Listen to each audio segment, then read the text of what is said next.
Hello everybody, and welcome back to April's Messy Kitchen. Today, as I was standing here getting ready to clean up this kitchen, a thought came to mind about when I lived in Kentucky, a city girl living in Appalachia, and I learned many things, as I've already discussed in my other videos. But today I want to tell you about something that I learned about. And when I moved to Kentucky, I learned a whole different way of eating. That doesn't mean to say that I ate some of those things, and some things I did, but some things I wouldn't even try. So I wanted to tell you about that experience. My mother-in-law and father-in-law's trailer one day, and I noticed that my sister-in-law had on the stove in that trailer that great big kettle that pot kettle that I told you guys all about. It was huge. It was about this big around and that tall and sat like that on the stove top. I'm not kidding. It was huge. When I walked in, that was boiling. There was steam coming out of the top of it, and it smelled wonderful. I don't know what they were cooking. I didn't know at the time. I know now. But I walked in there, and I said, man, what's cooking in here? It smells really good. And they said, oh, you ought to get you a taste of it.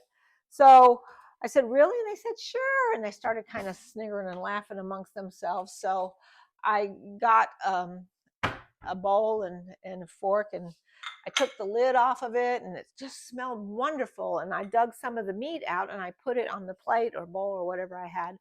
And I noticed how tender it was. And I said, wow, this is so tender. This is so tender. And they're like, take you a bite of it. So I took a bite of it, and then they all just started killing themselves laughing. Like, wow, this tastes really good. Why are y'all laughing? What are y'all laughing about? And they said, girl, don't you know what you eating? I said, meat? And they said, oh, it's meat, all right. But don't you remember that we killed us a hog last week? I'm like, okay. So it's pork. And they're like, well, you can call it that because it come off the hog. Well, come to find out, you probably already guessed by now, it was a part of the hog that I would never have eaten if they would have told me ahead of time what it was. It was the testicles. They used another word, but I won't use that word. But yeah, it was the testicles of the hog. And then as they were just dying, they're killing themselves laughing. And I kind of got upset because they were laughing at me, yet they were cooking it on the stove. So I said, why are you cooking it? What are you cooking it for? And they're like, oh, we're going to eat it too. And I'm like, then why are you laughing at me? Because we just didn't know that you'd ever try something like that. I said, I wouldn't have if you would have told me ahead of time what it was. Lesson learned, always know what you're eating before you put it in your mouth. Which brings me to the next little tiny story. My father-in-law loved squirrel brains and gravy. And that's exactly what I said. Yes, squirrel brains and gravy. I learned how to make it. They went and killed some squirrels, and they took all the fur off of them and everything, and then gave me the squirrel.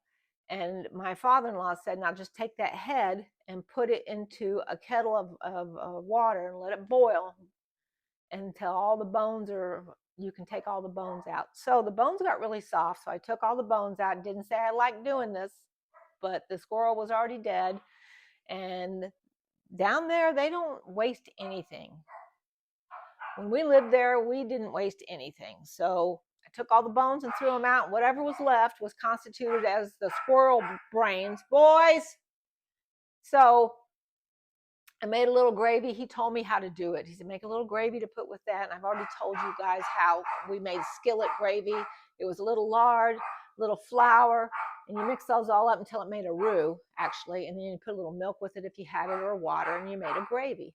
Well, then you take what's left in the kettle of the squirrel brains that were boiled, and you put that meat and brains in with the gravy, and it's squirrel brains and gravy. And he happened to love it.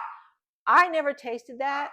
I never wanted to taste that, but he liked it, and I learned how to make it for him. So this was just another installment and something that I learned while I lived in Kentucky. And the next installment, tell everybody about how we determined where to dig a well and drill a well. And that will be the next story. Thanks for listening. Talk at you next time. Bye.